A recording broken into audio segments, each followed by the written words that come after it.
Il a 100 jours, 102 jours même précisément ce mercredi, je vous parle du gouvernement de Boris Diliès. Que peut-on déjà dire de ce gouvernement? Est-il de droite, du centre, un peu de gauche quand même? Quelles mesures phares? Quel dossier emblématique? On va en débattre, on a beaucoup de questions à se poser. Bienvenue sur le plateau de Versus.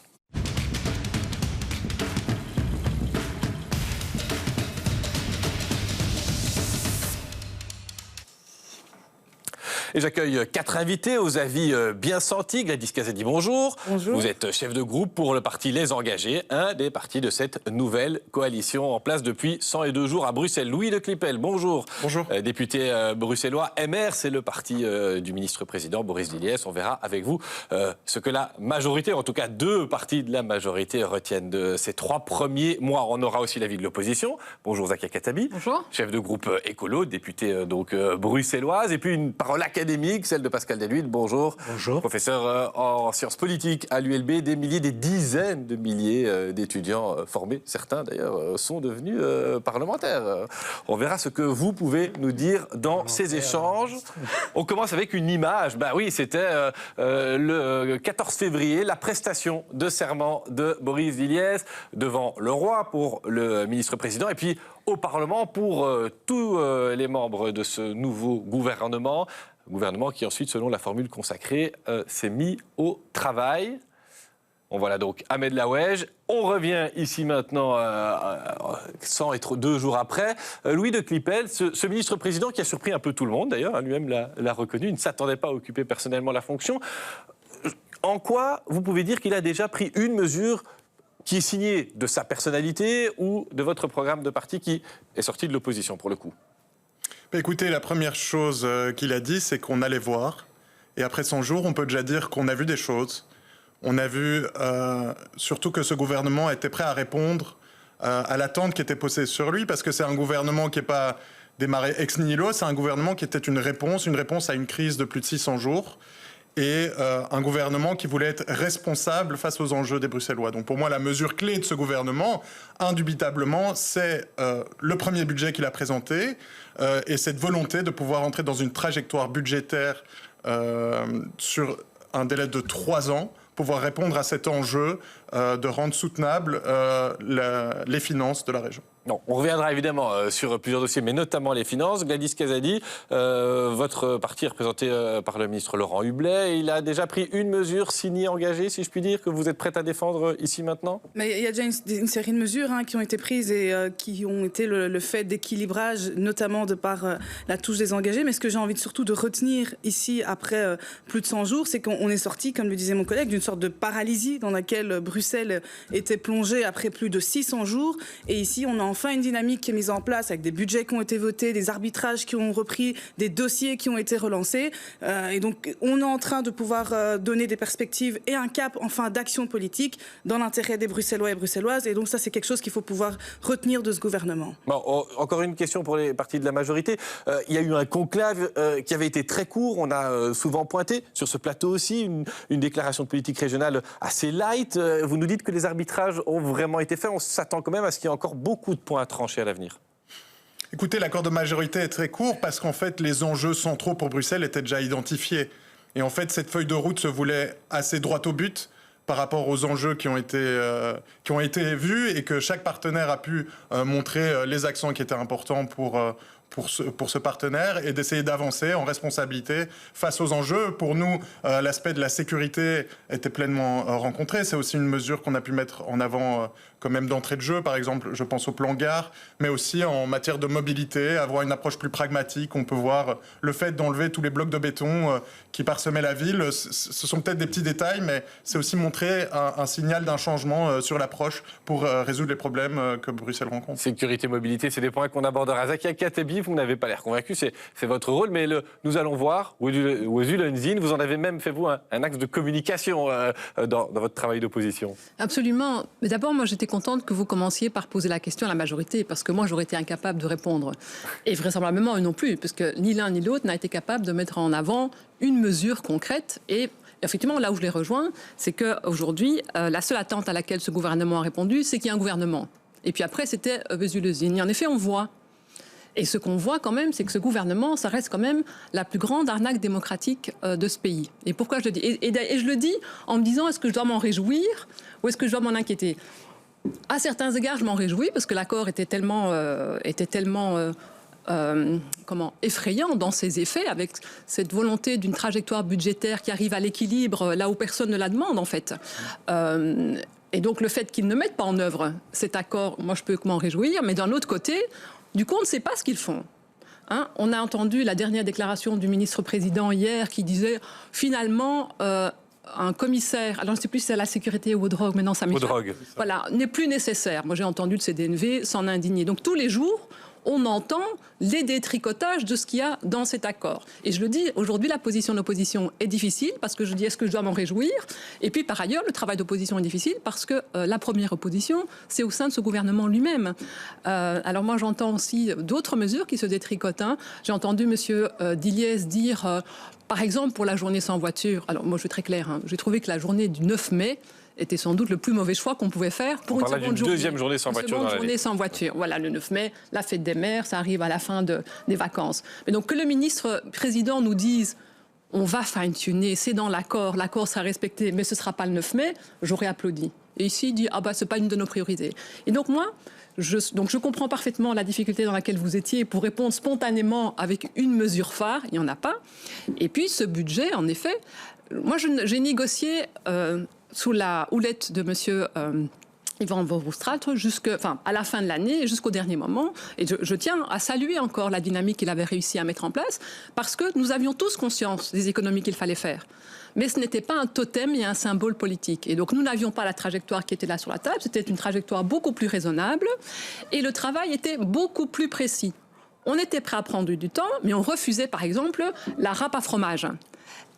Et donc, plutôt que de dire à tout le monde, vous faites les mêmes efforts, nous souhaitions un travail d'analyse pour dire, OK, certains en feront plus que d'autres parce qu'on privilégie un projet. Et aujourd'hui, le projet de cette majorité, on ne le voit toujours pas. Bon, alors on va donner juste un droit de réponse à Gladys Castaldi qui, vous voulez répondre sur l'initiative Verhofstadt qui n'avait pas abouti. Oui, ça, je ne reviendrai même pas là-dessus. Et donc, je salue d'ailleurs le fait qu'on puisse soutenir l'initiative qui avait été portée par mon président de parti. Ici, c'est pas l'objet de la discussion. C'est que, je rappelle quand même, et je l'ai dit, on a plus de 600 jours sans gouvernement, 100 jours que le gouvernement est en place. On a des budgets qui ont été votés pour la région, pour la COCOM, pour la COCOF, qui ont été le fruit d'un arbitrage. Donc, il a aussi fallu laisser le temps au cabinet de se mettre en place, au gouvernement de pouvoir arbitrer pour pouvoir prendre des décisions au niveau d'un budget. Et donc, ici, donner le sentiment qu'on est en train de se tourner les pouces depuis 100 jours. Enfin voilà, c'était pas ce que j'ai pas dit qu'ils se tournaient les pouces. Ça, je ne le dis pas. C'est-à-dire, c'est encore pire que ça, en fait. Vous faites et vous défaites, et donc c'est encore plus de boulot.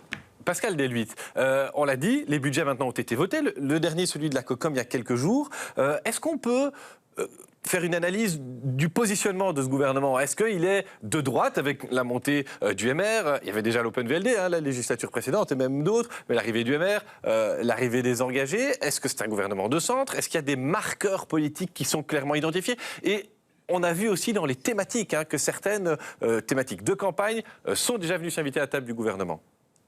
Moi, je dirais que c'est un gouvernement droite-gauche, dans une certaine mesure. C'est-à-dire avec un gouvernement, je dirais, très peu intégré et où on donne à chaque ministre et à chaque famille politique des domaines d'action réservés. Et donc, on trouvera des domaines d'action réservés plutôt à la famille libérale et en particulier, bien évidemment, l'idée de tout l'effort budgétaire.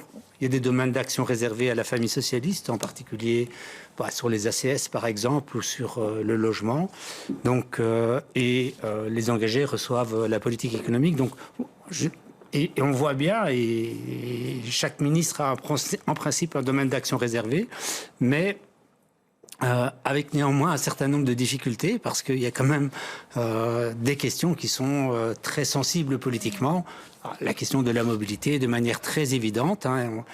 Il y a une espèce de paradoxe, c'est que dans le rôle linguistique néerlandophone, c'est Groen qui a le mieux performé. Et c'est sans doute le parti et la ministre qui l'incarne qui est le plus en difficulté dans ce gouvernement. On sent que Elke van den Brand n'est pas soutenue par ses partenaires, même néerlandophones. Elle a du mal à porter quelque chose dans cette majorité. Je dirais que, à plusieurs égards, mais dans tout le processus, c'est une des perdantes du processus, alors qu'il y avait des leviers. Bien sûr, elle a des budgets. Hein, elle a des budgets. Les travaux publics, ça génère du budget. Absolument.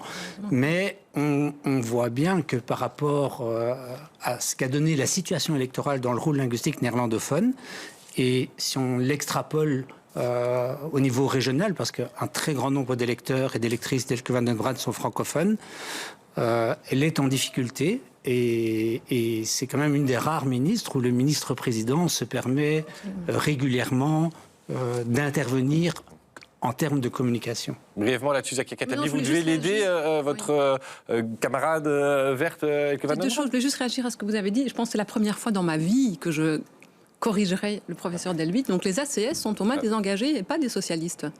Oui, petit point mais je trouvais que ça.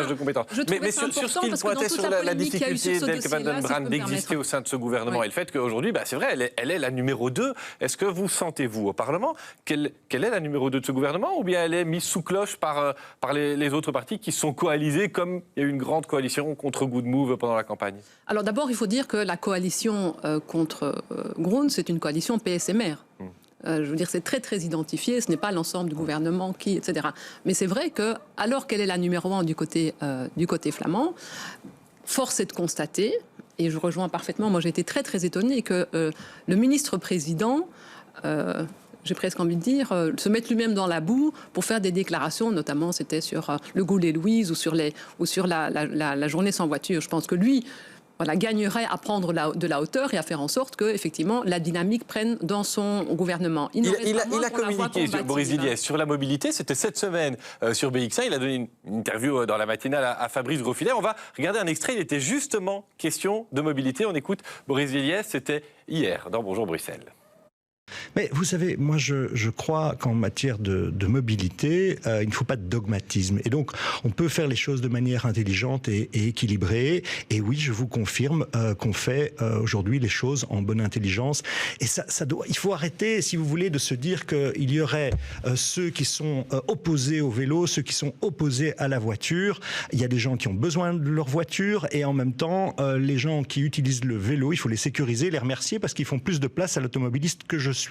Et donc, il faut trouver l'équilibre. Ça met plus de temps, mais il faut arrêter d'opposer les uns aux autres. Pascal Delhuiti, il prend position comme ministre-président dans cette interview brésilienne. Il se met au-dessus de la mêlée en disant faut pas de dogmatisme et les vélos, c'est chouette parce qu'ils font de la place pour l'automobiliste que je suis. Je ne dirais pas qu'il prend position comme ministre-président, il prend position comme ministre MR, dans une certaine mesure. On sait bien que cette campagne a été très marquée, que la mobilité est un marqueur du débat politique de manière générale, du débat politique bruxellois. C'est tout à fait évident. On l'a vu lors des élections régionales, on l'a vu lors des élections communales. C'est un marqueur politique, et un marqueur politique d'ailleurs complexe, parce qu'on retrouve à la fois un positionnement très assertif du MR, mais aussi très assertif du PS et du PTB sur ces questions-là.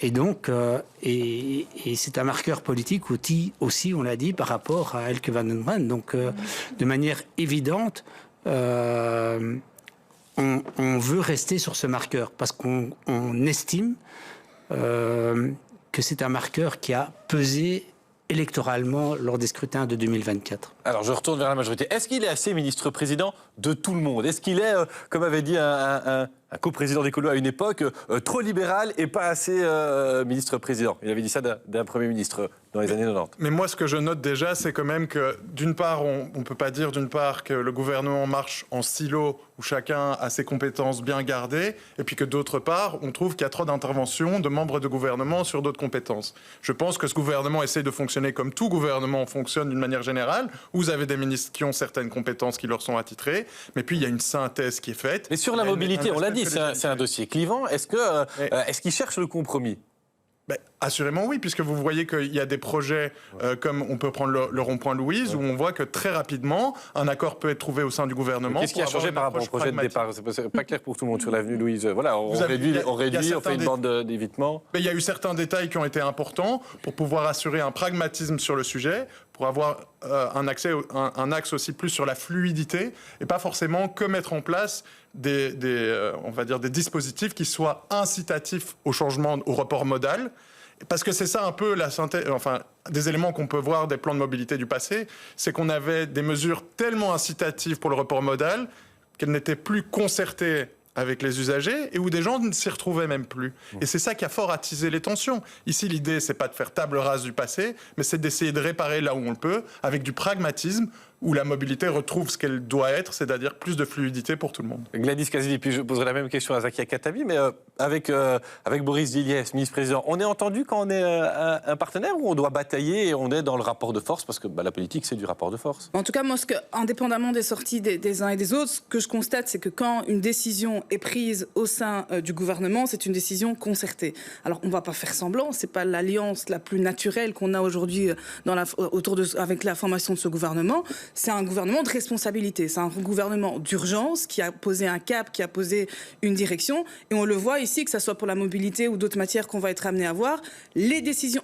Alors oui, dans les sorties politiques, parce qu'il y a une posture politique qu'il faut pouvoir porter pour aussi peut-être potentiellement parler à un électorat ou autre. Dans les décisions qui sont prises, c'est des décisions concertées, c'est des décisions équilibrées et c'est des décisions finalement qui ne sont pas dogmatiques, qui ressortent des décisions qui sont prises. Zakia Khattabi, vous diriez qu'il a su revêtir l'habit de ministre-président, Boris Diliès? Il était, quand il était bourgmestre, associé à Écolo dans sa commune d'Uccle et ça a tellement bien fonctionné qu'ils sont repartis ensemble une législature de plus. Absolument. Et en fait, il le faisait tellement bien qu'aujourd'hui, il n'a pas encore quitté ce costume de bourgmestre. Donc il est temps qu'il passe à autre chose et j'espère qu'il le fera de la même manière qu'il a fait avec son majorat, parce qu'en effet, vous l'avez dit, nous sommes en alliance avec lui.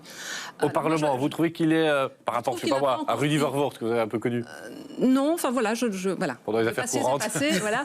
Je pense que non, il n'a pas encore pris assez. Donc j'attends qu'il endosse un peu plus ce rôle-là, parce qu'en effet, moi j'ai plutôt le sentiment que voilà, on a un second ministre émère, mais pas de ministre-président. Et pour le reste, moi je suis quand même assez surprise d'entendre que quand il y a décisions, elles sont concertées et elles sont respectées. Je veux dire, on a tous assisté en plénière, par exemple, sur les débats de la LES, pendant les débats budgétaires, une secrétaire d'État qui répond à une question d'actualité, et puis un ministre du budget qui passe derrière elle pour dire l'inverse. On a vu la secrétaire d'État se liquéfier sur place. La majorité courait dans tous les sens. C'est vrai aussi sur le dossier. Je me suis permis de pointer le dossier ACS parce que c'était emblématique de croire que ce sont les socialistes là qui ont la compétence. Parce qu'en effet, le ministre Hublé, constatant les effets des choix qui ont été faits lors de la négociation, a fait machine arrière sur un certain nombre de mesures. Et c'est le PS qui a fait la communication comme s'il était en charge d'eux. Et donc le PS arrive à faire de la communication des tours de passe-passe, de telle sorte que, voilà, même sur ce plateau, on attribue la compétence aux uns ou aux autres. Donc, moi, voilà, je souhaiterais... On va avoir la réponse. Jouer une opposition sur un projet concret, mais il n'y a même pas de place pour nous, puisque l'opposition, elle se joue au sein de la majorité. On va avoir la réponse de la majorité là-dessus, mais Pascal Élutte, on le sait, dans des débuts de législature, c'est parfois plus dur d'être le parti qui monte aux affaires que celui qui reste dedans et qui... Bon, voilà, parce qu'il a déjà des réflexes, parce qu'il a des cabinets, et donc il peut faire des tours de bras, des tours de clés, de bras aux autres. Je pense qu'il y a deux difficultés en particulier. La première, c'est effectivement la nouveauté des partenaires qui n'ont pas nécessairement toujours les relais dans l'administration qu'ont les partenaires en place. C'est pas simplement le cabinet ministériel, mais aussi les relais dans l'administration. Puis il ne faut pas l'oublier, il y a beaucoup de nouveaux ministres, c'est-à-dire c'est presque une toute nouvelle équipe. Dont beaucoup de ministres n'ont jamais été ministres. C'est pas simplement qu'ils sont de nouveaux ministres régionaux, mais n'ont jamais été ministres. Et enfin, terminons par le fait que Boris Diliès n'a pas négocié l'accord de gouvernement. C'est-à-dire, c'est un ministre-président qui doit mettre en œuvre un accord de gouvernement, vous l'avez souligné à juste titre, très light, et donc dont les arbitrages restent encore à faire dans une certaine mesure. Sur ce que Zakia Khattabi pourrait aller, sur la LES, pour commencer, Monsieur de Clipel, là-dessus, il y a eu cafouillage, on l'a couvert, donc faut pas dire non, on l'a vu, on était là. Ici, pour moi, c'est tout à fait naturel, vu le contexte dans lequel ce gouvernement s'est formé. On l'a évoqué, les différentes familles politiques qui se retrouvent dedans ne se retrouveraient pas... Enfin, il y a un regroupement qui est le résultat électoral Il y a 7 partenaires dans ce gouvernement et on est sorti après une crise qui a pris 600 jours. Si ça avait été aussi naturel, ça aurait pris quelques semaines pour aboutir. Mais il y a ce sens de responsabilité et moi, c'est ce que je retiens de ce gouvernement, c'est cette recherche pragmatique de trouver les points d'équilibre systématiquement d'une manière dynamique pour avancer. Et je crois que c'est ça qu'on peut voir. C'est que parfois, même si c'est pas linéaire, si c'est pas sans vague, eh ben ça avance. Et ça amène quand même des résultats concrets.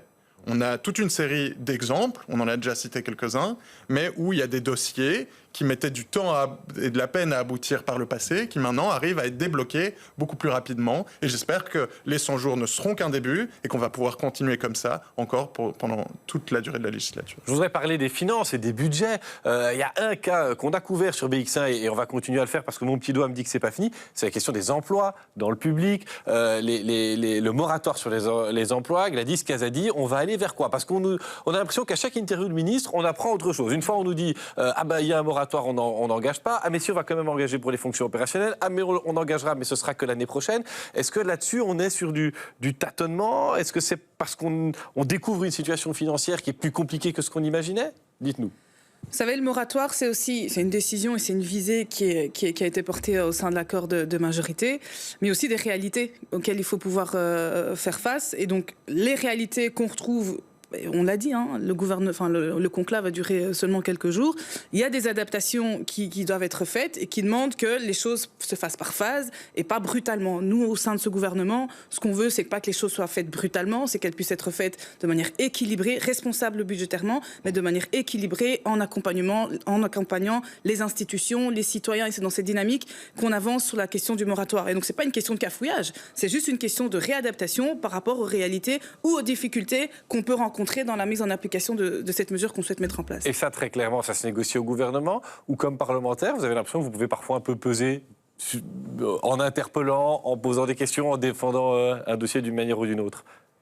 Au sein d'une majorité, je ne vais pas rentrer sur la manière dont les dynamiques sont mises en place au sein d'une majorité, mais effectivement, en tant que parlementaires, nous sommes des relais des préoccupations qui nous sont remontées par le secteur, et donc on a cette possibilité et cette capacité, en tout cas de notre côté, au niveau des engagés auprès de notre ministre, de pouvoir appuyer sur certaines préoccupations que l'on estime ne pas avoir été suffisamment prises en compte, afin de potentiellement pouvoir faire influer les choses si on l'estime nécessaire, tout en gardant le cap budgétaire en tête. Alors je reviens vers vous dans un instant sur l'équilibre budgétaire. Mais Zakia Khattabi, sur le moratoire, l'emploi, ça concerne les Bruxellois. Vous diriez quoi? Le gouvernement a raison à un moment donné de dire on limite certains engagements parce qu'on n'arrivera pas à payer les gens, sinon on aura d'autres problèmes? Je ne vais pas être caricatural. Le moratoire, il existait sous le précédent gouvernement. Et donc ici, c'était la prolongation. La surprise, c'était qu'il n'avait jamais été question d'un moratoire sur les fonctions opérationnelles. Et moi, vraiment, pour ne pas avoir l'air d'ici dérouler une opposition... Lors des discussions budgétaires, nous avons alerté quand on a vu que, par exemple, pour 2006, le moratoire concernait aussi les fonctions opérationnelles. On a dit attention à Bruxelles Propreté, attention à certaines fonctions opérationnelles, à la STIB même, de sécurité, etc., etc. On l'a dit. Et aujourd'hui, qu'est-ce qu'on constate? Que ce soit au niveau de Bruxelles Propreté, à la première audition de la secrétaire d'État, elle a, et fort heureusement, signalé qu'elle allait demander qu'il y ait une exception pour les fonctions opérationnelles à Bruxelles Propreté. Madame Lallieu a fait la même chose pour ce qui concernait, je pense, des inspecteurs. Donc moi, ce que je déplore, en fait, ce n'est pas tant... Je mesure la difficulté de la situation. Mais ce qui m'est insupportable, c'est le décalage entre le récit et ce qui se dit au Parlement et la réalité quotidienne. Je veux dire... j'ai entendu en commission finance le ministre du budget précisément, qui disait par rapport à la situation de Bruxelles Propreté que le moratoire n'avait rien à voir parce qu'on avait eu à Bruxelles une grève et il y avait des immondices dans toute la commune. Très honnêtement, la secrétaire d'État a réitéré la difficulté qu'elle avait eu égard au moratoire. Eh bien, le lundi, en commission des finances, le ministre du budget, mordicus, tient en disant ça n'a rien à voir avec le moratoire. Ça, c'est notre réalité quotidienne au Parlement. Et donc moi, ma plus grande difficulté, j'arrive même pas à m'opposer à un projet, on le voit pas, parce qu'il y a même plus de place pour que nous portions la contradiction. Cette contradiction est portée par les membres du gouvernement eux-mêmes. Est-ce que vous pouvez reconnaître, on avait entendu que Sven Gatz, quand il était ministre du budget, était peut-être trop laxiste sur les finances. Cette fois-ci, Dirk de Smet, il l'est tient, c'est vraiment lui finalement le grand patron de ce gouvernement, vous le diriez ? Alors d'abord, moi, je ne sais pas s'il fera mieux que Sven Gad, je demande à voir, parce que moi je vois que quand il s'agit de faire encore des grands accords entre la famille libérale et les socialistes, ils se font. On le voit pour Canal, on le voit pour la SLRB. Donc moi, j'attends de voir ce facture. Par contre, en effet, dans les discours, il n'a de cesse de critiquer son prédécesseur, qu'il a conseillé par ailleurs. Donc moi, je ne rentrerai pas là-dedans. Je pense que ce totem de l'horizon budgétaire est d'abord un totem politique symbolique, mais confronté à la réalité. Il se fracasse sur le mur de la réalité et lui reste aveugle à cela. Et donc je pense qu'à un moment donné, moi j'ai entendu pour le gouvernement wallon, le ministre Coppieters qui dit qu'en fait, la trajectoire budgétaire n'est pas une fin en soi. Et il invite son propre gouvernement à réfléchir à un projet et puis à faire avec dans la même séquence, le ministre-président wallon a dit on va devoir aller encore plus loin que ce qu'on avait dit. Donc je pose la question aux représentants de la majorité. C'est un totem, l'équilibre budgétaire à Bruxelles, impossible à atteindre, pas nécessaire, pas dans les délais évoqués ? Alors, la trajectoire budgétaire, j'aimerais que ce ne soit qu'un totem. Mais malheureusement, il y a des réalités très concrètes derrière. Quand on parle du déficit, qui est très élevé ici à Bruxelles, qui était à 1,2 milliard, c'est un élément. On parle de la dette qui a énormément augmenté pour la région de Bruxelles-Capitale. Mais il y a un élément qui est rarement présenté aussi, c'est la charge de la dette. En région de Bruxelles-Capitale, en 2025, on a payé 414 millions rien qu'en charge de dette. Ça veut dire que c'est des montants qu'on a déboursés pour s'être endettés par le passé, même pas pour des nouveaux projets. Et on est dans une situation où un emballement, si on ne règle pas la trajectoire budgétaire, peut arriver, et où cette charge peut augmenter, puisque les taux d'intérêt ont augmenté depuis 2022. Et donc, si on ne fait rien, on va se retrouver à dépenser de plus en plus d'argent, rien que pour payer le choix du passé de ne pas avoir utilisé l'argent qu'on a, et plutôt avoir emprunté. Et c'est de l'argent qu'on n'aura pas pour toutes les politiques qu'on veut mener, que ce soit des politiques sociales, que ce soit des politiques de logement, que ce soit des politiques de mobilité. Et c'est pour ça qu'on a besoin d'une trajectoire budgétaire qui soit crédible. Oui. Vous y croyez, Zakia Kadhabi n'y croit vraiment pas à la trajectoire budgétaire. Moi, j'entends bien la trajectoire budgétaire neutralité. Et la dette, je suis parfaitement d'accord avec vous. Sauf que votre gouvernement a fait le choix d'inscrire pour 1 milliard de dépenses hors SEC. Donc il choisit une écriture comptable qui fait croire qu'on arrive à l'équilibre, alors que la dette, elle, puisqu'il va falloir aller chercher cet argent quelque part, c'est pour Canal, c'est pour la SLRB. Donc c'est un choix d'écriture que l'Union européenne permet et qui sort ce milliard et qu'il fait apparaître comme un investissement. Mais l'investissement, il faut aller le chercher quelque part. Donc moi, je suis d'accord avec vous sur la dette, sauf que vous ne faites même pas baisser la charge de la dette, puisqu'il va falloir aller chercher quelque part ce milliard. Gladys Kadhabi qui voulait répondre. Oui, je voudrais réagir sur cette question. Alors, nous, la question de tendre vers l'équilibre budgétaire, effectivement, c'est pas une fin en soi, mais c'est un cap vers lequel il faut pouvoir se diriger. Et nous, de notre côté, c'est toujours l'expression qu'on a eue au niveau des engagés, on n'est pas non plus pour une austérité brute, totale, et de l'autre côté, l'autre extrême qui est de dire on laisse la facture pour les générations suivantes. Et donc, c'est de pouvoir concilier cette rigueur budgétaire qui permettra effectivement de pouvoir demain encore pouvoir financer les politiques de sécurité, de propreté, d'accompagnement social, etc. Mais dans une dynamique de rigueur budgétaire aussi, dont il faut pouvoir tenir compte. Et effectivement, nous, c'est un cap important vers lequel on doit pouvoir se diriger, notamment pour le maintien de notre région bruxelloise, parce qu'il est aussi question du maintien de notre région. On aura peut-être l'occasion d'en discuter. Mais donc, c'est important de pouvoir garder ce cap en tête. Alors, on n'atteindra peut-être pas la question de la neutralité, enfin, pouvoir aussi discuter par rapport à cela, mais on veut garder le cap pour pouvoir avoir un cadre qui permette encore la soutenabilité pour notre région bruxelloise. Est-ce qu'on va devoir faire des économies comme on en fait maintenant jusqu'à la toute fin de la législature ou, hasard de la comptabilité et sans doute un peu de la politique, sur la dernière année, on aurait peut-être un peu de l'est pour refinancer des projets. Est-ce que ça, c'est un espoir qu'on peut raisonnablement avoir ? Le gouvernement s'est engagé sur une trajectoire budgétaire claire. Alors, il y a des éléments exogènes qui peuvent rentrer en compte. Si jamais, je ne sais pas moi, la croissance se porterait mieux, si les politiques qui sont menées aboutiraient à amener des plus grandes recettes pour la région, ce sont tous des éléments qui pourraient être des éléments positifs pour la région. Mais en tout cas, la situation, nous, c'est aussi un signal que la région devait donner pour toutes les personnes qui analysent la situation financière de la région de Bruxelles-Capitale. Et juste pour répondre à Madame Kadhabi sur les éléments où elle présente, on va dire, l'ingénierie pour avoir une approche avec toute une partie qui est hors solde sec. Il faut constater que les agences de notation et les institutions bancaires ont reçu les propositions qui ont été portées par ce gouvernement et l'ont reçu plutôt positivement par rapport à l'emballement négatif qu'il y avait avant la formation de ce gouvernement. On avance dans l'émission. Il y a encore un sujet, même deux, que je voudrais aborder. Il y en a un, ça va aller vite. Mais vous l'avez cité, en fait, Mme Khattabi 2 fois, c'est le musée Canal. Est-ce qu'on n'est pas aussi un peu dans la déconstruction de certains projets, l'opposition dit totem, d'autres diraient symbolique, projet phare de la majorité précédente, et donc dans une volonté de la majorité actuelle de dire on n'est plus l'équipe Vervoort. Allez, sur le musée Canal, est-ce qu'on a raison de tailler dans les budgets comme ça a déjà été annoncé? Au point d'ailleurs que le directeur ne sera plus le directeur historique.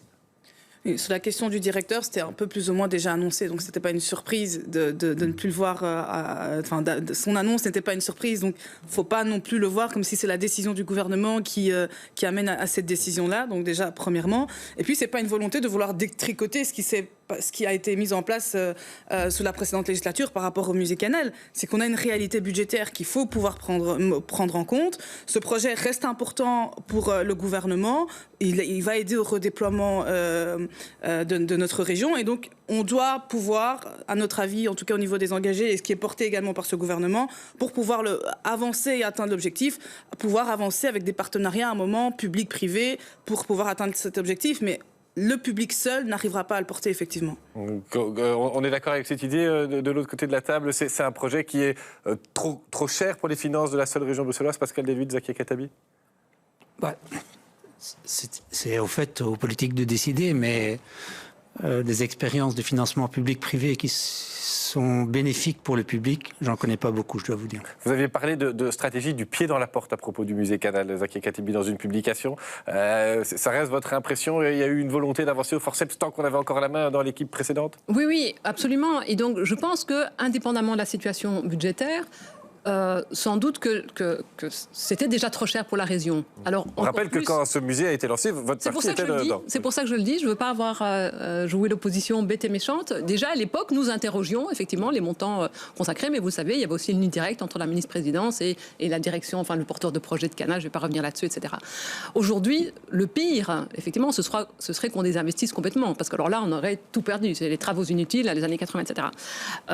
Mais par contre, ce qui m'inquiète le plus, c'est l'opacité la plus totale. Quand on voit les montants qui ont été engagés par la région devrait d'abord avoir accès le mot m'échappe, mais dans la RTBF à un... Comment est-ce qu'on dit? Au contrat de gestion. Un contrat de gestion, voilà. Et donc, moi, je le demande, on l'a demandé sous la presse, je le demande aujourd'hui, moi, je veux le voir. Le financement, il est aujourd'hui exclusivement de la région. Et on a accès, le Parlement ne peut pas contrôler. Donc, moi, je viens de déposer une série, plus d'une dizaine de questions écrites pour effectivement, d'abord, comprendre le montage financier. Parce que si la région a mis autant d'argent, aujourd'hui, il faut qu'on reprenne la main et qu'on voit comment c'est construit et qu'on puisse faire du damage control pour la gestion future. Je voudrais... en 2 minutes quand même, et je vais retourner vers Pascal Delude qui est un peu en retard de temps de parole dans cette émission, poser la question des institutions bruxelloises. On a vu qu'elles n'ont pas réussi à coucher dans un temps normal d'un accord de majorité. On a pointé les résultats électoraux, les doubles majorités. Est-ce qu'aujourd'hui on est dans un momentum où il faut voir certains en coulisses réfléchissent déjà, pourquoi pas avec le soutien de professeurs d'université, à une refonte des institutions bruxelloises? Est-ce qu'à un moment donné, ça doit aussi être une priorité? Oui, c'est une priorité dans l'absolu et si vous voulez mon avis, et je pense que dans la communauté scientifique, beaucoup le partagent, il faut une refonte des institutions bruxelloises. Mais c'est quasi impossible. C'est-à-dire que c'est le dilemme auquel on est confronté. Il faut une refonte des institutions bruxelloises. On l'observe et on a donné beaucoup d'arguments, mais ça doit être pris à une majorité des 2/3 au niveau fédéral. M'est avis que ce ne sera pas simple. Si vous voulez mon avis aussi, mais je ne suis pas le seul à le partager, il faut aussi une refonte de la loi spéciale de financement. On sait bien que la loi spéciale de financement est structurellement défavorable à la région de Bruxelles-Capitale. On peut, et bien sûr, il faut gérer très rigoureusement l'argent. On ne l'a pas toujours bien fait en région de Bruxelles-Capitale, mais il faut aussi pouvoir dire que c'est une région qui est structurellement défavorisée dans la loi spéciale de financement. Donc il faut une refonte de la loi spéciale de financement. Mais ça se décide aussi au niveau fédéral. Donc, 2 fois oui, mais en même temps, peu de chances que ça aboutisse. Cette réforme des institutions, on est prêt au moins à y réfléchir du côté de la majorité, ou bien on se dit qu'entre Bruxellois, on peut réorganiser certaines choses, mais on ne peut pas ouvrir la boîte de Pandore d'une réforme de la loi spéciale? Brièvement là-dessus, et ce sera la fin de l'émission. Monsieur Deluit a bien expliqué le contexte et l'enjeu. C'est que trouver une majorité des 2/3 au sein du Parlement est déjà une tâche non aisée. Alors pour un enjeu pour Bruxelles, où donc les autres parties du pays devront s'impliquer aussi pour voir dans une même direction, ce sera assez difficile. Mais moi, avec le risque alors que quand on revote, on se retrouve dans la même situation. Tout à fait. Mais ce que j'aimerais envoyer comme signal, c'est que quand on a un désir d'autonomie, il faut le prouver par de la responsabilité. Et je crois que ça, c'est notre rôle maintenant ici à Bruxelles, c'est de montrer que cette nécessité d'autonomie que Bruxelles ressent, elle le fasse avec la responsabilité qu'il y a derrière. Brièvement, Gladys Casadier, ce sera le mot de la fin sur une réforme des institutions. Est-ce qu'on doit quand même prendre notre sort entre nos mains? On est sur un média de Bruxelles, alors je pose la question à des élus bruxellois. Oui, et il n'y a pas de tabou là-dessus, même si on est au sein du gouvernement fédéral. On continue à dire que parallèlement au fait qu'il y a cette gestion d'urgence qu'on doit pouvoir avoir dans la gestion régionale bruxelloise, il faut, pour pouvoir éviter de se retrouver dans les situations de blocage dans lesquelles nous sommes retrouvés, pouvoir travailler sur sur la réforme de ces institutions. Et on souscrit sur le fait qu'il faut pouvoir refinancer, que Bruxelles est actuellement est sous-financé. Nous, on plaide au niveau des Bruxellois sur cet aspect-là par rapport au niveau de nos ministres pour que ça puisse continuer, ça puisse bouger en faveur notamment de Bruxelles. Et donc, il faut continuer le forcing, il faut continuer le travail, il faut continuer la réflexion. Et on ne peut pas se dire juste qu'on attend et que c'est difficile. Oui, c'est difficile, mais il faut... C'est dans votre accord en plus. Message envoyé à Bardo Wever qui nous regarde, évidemment. Au président des engagés, parce que somme toute, les engagés ont quand même voté la fusion des zones de police qui... Et Bruxelles, oui, et d'ailleurs la Fédération bruxelloise des engagés a indiqué qu'elle n'était pas forcément favorable à cette fusion des zones de police. Donc, voilà. C'est un sujet qu'on a couvert et qu'on recouvrira encore. Merci beaucoup de nous avoir suivis. On se retrouve la semaine prochaine pour un nouveau débat.